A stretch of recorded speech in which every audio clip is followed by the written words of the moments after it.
రాకాలోకంకి స్వాగతం.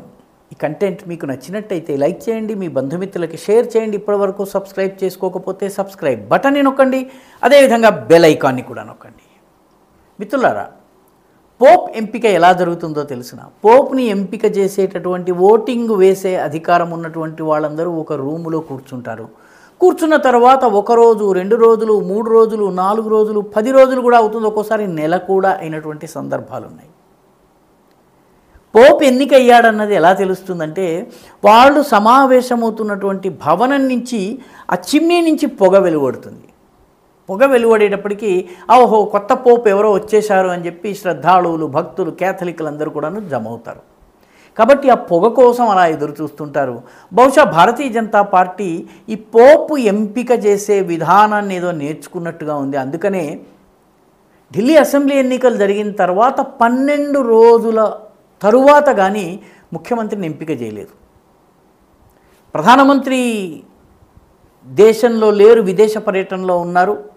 అయినప్పటికీ మిగతా పార్టీ యంత్రాంగం అంతా ఉన్నప్పటికీ కూడాను 12 రోజుల తరువాత బీజేపీ నెక్స్ట్ నాయకురాలిని రేఖా గుప్తాని ఎంపిక చేశారు. ఇక్కడ గమనించాల్సిన విషయం ఏంటంటే, 10-12 రోజుల వ్యవధి ఆలస్యము మొట్టమొదటిసారి ఉత్తరప్రదేశ్లో బీజేపీ నెగ్గినప్పుడు జరిగింది.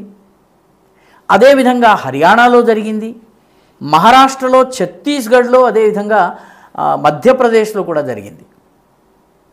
చాలా రాష్ట్రాల్లో బీజేపీ గెలిచిన తరువాత నెక్స్ట్ ముఖ్యమంత్రిని ఎంపిక చేసేటప్పుడు బీజేపీ అన్ని యాంగిల్స్ నుంచి కార్యకర్తలతో అన్ని రకాలుగా చర్చించిన తరువాత అన్ని అంశాలను పరిగణనలోకి తీసుకున్న తర్వాత రానున్నటువంటి 5-10 సంవత్సరాల యోజనను దృష్టిలో పెట్టుకుని ముఖ్యమంత్రిని ఎంపిక చేస్తుంది. మీడియా అంతా కూడాను పర్వేష్ సాహెబ్ సింగ్ వర్మ కుమారుడు ఆయనను ముఖ్యమంత్రి చేస్తారని భావించారు. ఎందుకంటే ఆయన అరవింద్ కేజ్రీవాల్ని ఓడించారు. కానీ పార్టీ పర్వేష్ వర్మ కాకుండా రేఖా గుప్తాని ఎంపిక చేసింది. రేఖా గుప్తాని ఎంపిక చేయడంలో బీజేపీ చాలా వ్యూహాత్మకంగా వ్యవహరించింది. ఎందుకంటే ఒకటి, మహిళా ముఖ్యమంత్రి కావాలి. మహిళా ముఖ్యమంత్రి అయినట్టయితే మహిళలు ఈసారి బీజేపీకి ఎక్కువ శాతం ఓట్లు వేశారు.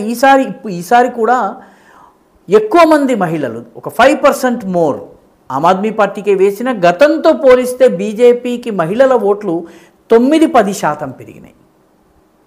పురుషుల ఓట్లు బీజేపీకి ఎలాగో ఉండనే ఉన్నాయి. కాబట్టి మహిళా నాయకురాలైనట్టయితే మహిళల కోసము పెట్టినటువంటి ఈ స్కీమ్స్ యొక్క అమలు కావచ్చును. ఆమ్ ఆద్మీ పార్టీ యొక్క బేస్, మహిళల్లో ఉన్నటువంటి బేస్ని దెబ్బ కొట్టొచ్చును. ఆమ్ ఆద్మీ పార్టీకి చాలా బలము మధ్యతరగతి నుంచి వస్తుంది. కాబట్టి రేఖా గుప్తా మధ్యతరగతి నుంచి వచ్చింది. తండ్రి గవర్నమెంట్ ఎంప్లాయీ, ఉద్యోగంలో భాగంగా ఆయన దేశంలోని వివిధ ప్రాంతాలకు వెళ్ళారు. హర్యానా నుంచి ఢిల్లీకి వచ్చారు. చాలా మామూలు జీవితాన్ని గడిపారు. కాబట్టి మధ్యతరగతి, బీజేపీకి అతిపెద్ద మద్దతు ఉన్నటువంటి ఇచ్చిన వర్గము మధ్యతరగతి. అంతకు ముందు ఎన్నికల వరకు ఆమ్ ఆద్మీ పార్టీ వైపు ఉన్నటువంటి మధ్యతరగతి ఈసారి బీజేపీ వైపు వచ్చింది. కాబట్టి మధ్యతరగతికి ప్రాతినిధ్యం వహించేటటువంటి ముఖ్యమంత్రి కావాలి. మూడవది, ఢిల్లీలో ఉన్నటువంటి వాణిజ్య వర్గము, వ్యాపార వర్గము, వైశ్య సముదాయం అనేది ఢిల్లీలోని ప్రధానమైనటువంటి ఓటింగ్ చంక్. అరవింద్ కేజ్రీవాల్ ఈ వర్గానికే చెందినటువంటి వాడు. అరవింద్ కేజ్రీవాల్ వాస్తవానికి మహేశ్వరి వర్గానికి చెందినటువంటి, మార్వాడి మహేశ్వరి వర్గానికి చెందినవాడు. ఆయన కూడా హర్యానా నుంచి వచ్చినవాడే. అదేమీ చిత్రమో తెలియదు కానీ మదన్లాల్ ఖురానా, సాహెబ్ సింగ్ వర్మల్ని వదిలిపెట్టేస్తే ఢిల్లీకి వచ్చినటువంటి ముఖ్యమంత్రులందరూ కూడాను హర్యానా నుంచి వచ్చిన వాళ్ళే, లేదా ఉత్తరప్రదేశ్ నుంచి వచ్చిన వాళ్ళు. షీలా దీక్షిత్ ఉత్తరప్రదేశ్, సుష్మా స్వరాజ్, అదేవిధంగా అరవింద్ కేజ్రీవాల్, వీళ్ళందరూ కూడాను హర్యానా నుంచి వచ్చిన వాళ్ళు. హర్యానా నుంచి వచ్చి ఢిల్లీని తన ఇల్లుగా మార్చుకున్నటువంటి మధ్యతరగతి మహిళను, వైశ్య సముదాయానికి చెందినటువంటి, వ్యాపార వర్గానికి చెందినటువంటి ప్రతినిధిని ముఖ్యమంత్రిగా చేయటం. సో కేజ్రీవాల్ యొక్క 3 ప్రధానమైన బలాలు మహిళలు, మధ్యతరగతి, వైశ్య సముదాయము. ఈ మూడిటి నుంచి ఆయన సపోర్ట్ బేస్ని కట్ చేసేందుకు రేఖా గుప్తాని ఎంపిక చేయటం జరిగింది. ఎందుకంటే రేఖా గుప్తా వాస్తవానికి చూసినట్టయితే రాజకీయంగా చూస్తే ఇంతకు ముందు ఆమె ఎమ్మెల్యే కాలేదు, ఇదే మొదటిసారి.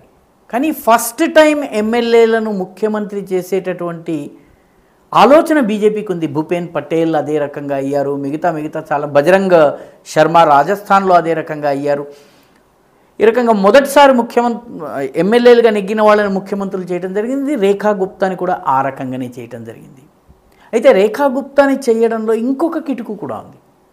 రేఖా గుప్తా మహిళ కాబట్టి ఆమెను ఎదుర్కొనేందుకు ఆమ్ ఆద్మీ పార్టీ విపక్ష నేతగా తప్పనిసరిగా ఆతిషి మార్లేనాని తీసుకుని రావాల్సి ఉంటుంది. ఎందుకంటే ఆతిషి మార్లేనా గతంలో ముఖ్యమంత్రి, కొన్ని నెలలు అయినప్పటికీ తాత్కాలిక ముఖ్యమంత్రి అయినప్పటికీ, కాబట్టి ఆమె రేఖా గుప్తాని ధీటుగా ఎదుర్కోగలరు. ఎందుకంటే ఈమెకి మంత్రిగా అనుభవం ఉంది ఎంతో కొంత, తర్వాత సామాజిక కార్యకర్తగా అనుభవం ఉంది. అరవింద్ కేజ్రీవాల్ ఆమెకు ప్రాధాన్యం ఇవ్వొద్దని భావించారు.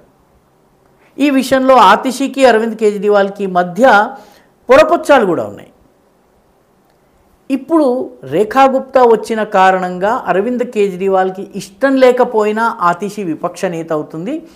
ఆతిషి ఏ మేరకు బలపడుతుందో అరవింద్ కేజ్రీవాల్ ఆ మేరకు బలహీనపడతారు. కాబట్టి వ్యూహాత్మకంగా ఆమ్ ఆద్మీ పార్టీ ఎత్తుగడల్ని కూడా శాసించేటటువంటి పనిని చేయడం జరిగింది. నాలుగవ ప్రధానమైనటువంటి మెసేజ్ భారతీయ జనతా పార్టీ ఇచ్చింది ఏంటంటే, ముఖ్యమంత్రులుగా ఎంపిక చేస్తున్నటువంటి వ్యక్తులు గ్రాస్ రూట్ లెవెల్ నుంచి పైకొచ్చిన వాళ్ళని ఎంపిక చేస్తుంది. అట్టడుగు స్థాయి నుంచి పార్టీ కోసం పనిచేసి వచ్చినటువంటి వాళ్ళు. నేరుగా ఢిల్లీ నుంచి ఏదో ఒక పత్రాన్ని ఎన్వలప్లో పేరు పంపించి ఆయన్ని ముఖ్యమంత్రి చేసే ప్రక్రియ కాకుండా గ్రౌండ్ లెవెల్ నుంచి పనిచేసేటటువంటి వ్యక్తుల్ని, ఉదాహరణకి రేఖా గుప్తాది బ్యాక్గ్రౌండే కనుక మనం చూసినట్టయితే విద్యార్థి పరిషత్, అఖిల భారత విద్యార్థి పరిషత్ నాయకురాలు ఆమె. అఖిల భారత విద్యార్థి పరిషత్లో పనిచేసి ఢిల్లీలో దౌలత్ రామ్ కాలేజ్ యూనియన్ ప్రెసిడెంట్గా పనిచేశారు. ఆ తర్వాత Delhi university students union, dos అంటారు దాన్ని, ఎన్నికల్లో పనిచేశారు. Delhi university students union election ఒక ఎమ్మెల్యే ఎలక్షన్ కన్నా తక్కువ కాదు. రాజకీయ నాయకులు కూడా వెళ్ళి ప్రచారం చేస్తారు.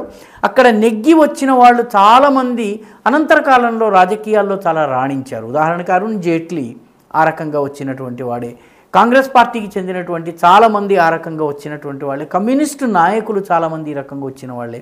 కాబట్టి Delhi students union, Delhi university students union ఎన్నిక చాలా కీలకమైంది, చాలా హార్డ్ వర్క్ చేయవలసి ఉంటుంది. ఆమె ఎన్నికల్లో పోటీ చేసి నెగ్గారు. ఆ తరువాత ఆమె రాజకీయాల్లోకి వచ్చి కౌన్సిలర్గా పోటీ చేశారు, కౌన్సిలర్గా నెగ్గారు. ఢిల్లీ మేయర్గా, సౌత్ ఢిల్లీ మున్సిపల్ కార్పొరేషన్ మేయర్గా పనిచేశారు.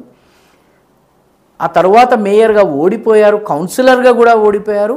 ఎమ్మెల్యేగా 2 సార్లు పోటీ చేసి అదే నియోజకవర్గం, షాలిమార్ గంజ్ నియోజకవర్గంలో ఓడి ఇప్పుడు గెలిచారు. ఫస్ట్ టైం ఎమ్మెల్యే అయినప్పటికీ పరిపాలనా అనుభవం ఉంది, రాజకీయ అనుభవం ఉంది. అదేవిధంగా సంస్థాగతంగా ఆమె బీజేపీ మహిళా మోర్చాకి వైస్ ప్రెసిడెంట్గా పనిచేశారు. ప్రస్తుతము ఢిల్లీ బీజేపీ సెక్రటరీగా పనిచేస్తున్నారు. కాబట్టి ఈ రకంగా అట్టడుగు స్థాయి నుంచి వచ్చినటువంటి నాయకురాలు, మధ్యతరగతి నుంచి వచ్చినటువంటి నాయకురాలు కాబట్టి ఆమెను ఎలివేట్ చేయటం జరిగింది. వివిధ రాష్ట్రాల్లో బీజేపీ ఎంపిక చేస్తున్నటువంటి వాళ్ళందరూ కూడా ఈ తరహాగా గ్రౌండ్ లెవెల్లో పనిచేసి వచ్చినటువంటి వాళ్ళే. కాబట్టి వాళ్ళకి గ్రౌండ్తో సంబంధం ఉంటుంది, పైన ఉన్నటువంటి పరిపాలనా విభాగాలతో సంబంధం ఉంటుంది, పార్టీ సంస్థాగతం అంశాలపైన పట్టు ఉంటుంది. ఈ రకంగా పైకి వచ్చిన తర్వాత వాళ్ళు ఢిల్లీలో పార్టీకి కావలసినటువంటి రీతిలో పనిచేయగలరు, ప్రజలకి కావలసిన రీతిలో పనిచేయగలరు. అందుకనే రేఖా పాండేని ఎంపిక చేయడం జరిగింది. చాలా పేర్లు సర్క్యులేషన్లో వచ్చినాయి. రేఖా పాండే పేరు కూడా, రేఖా గుప్తా పేరు కూడాను చాలా సందర్భాల్లో ఆమె పేరు కూడా వినిపిస్తూ వచ్చింది. కానీ బీజేపీ ఎవరిని ముఖ్యమంత్రి చేస్తుంది అన్నది చిట్ట చివరి క్షణం వరకు ఎవరికి తెలియనివ్వదు. అక్కడ పడిగాపులు కాస్తున్నటువంటి విలేకరులకి కూడాను లోపల ఏమవుతుందో తెలియనటువంటి పరిస్థితి. ఆ పోప్ ఎంపికలో ఆ చిమ్నీ నుంచి పొగ కోసం ఎదురు చూసినట్టుగా విలేకరులందరూ దాదాపు 10-12 రోజులు ఎదురు చూశారు. చిట్ట చివరికి బీజేపీ రేఖా గుప్తాను ఎంపిక చేసి ప్రత్యర్థులందరినీ కూడాను ఒక రకంగా షాక్కి గురి చేసింది. రెండవది ఫస్ట్ టైం ఎమ్మెల్యే మీద ఇంత నమ్మకం పెట్టి ఇంత కీలకమైనటువంటి బాధ్యతను ఆమెకు అప్పగించింది. పార్టీని సంస్థాగతంగా ప్రజల కోసము ప్రభుత్వంలో ఏ రకంగా పనిచేయాలన్నది ఒక రోల్ మోడల్గా ఉండాలన్నటువంటి అపేక్ష ఆమె నుంచి బీజేపీకి ఈ అపేక్ష ఉంది. ఇది చెయ్యాలని చెప్పి బీజేపీ కోరుకుంటుంది. ఆ పనిలో ఆమె ఏ మేరకు విజయం సాధిస్తారు అన్నది రానున్న రోజుల్లో తెలిపోతుంది. ఈ వీడియో మీకు నచ్చినట్టయితే లైక్ చేయండి, షేర్ చేయండి, ఈ ఛానల్కు సబ్స్క్రైబ్ చేయండి. మీ అభిప్రాయాన్ని కమెంట్ల రూపంలో తప్పనిసరిగా పంపించండి.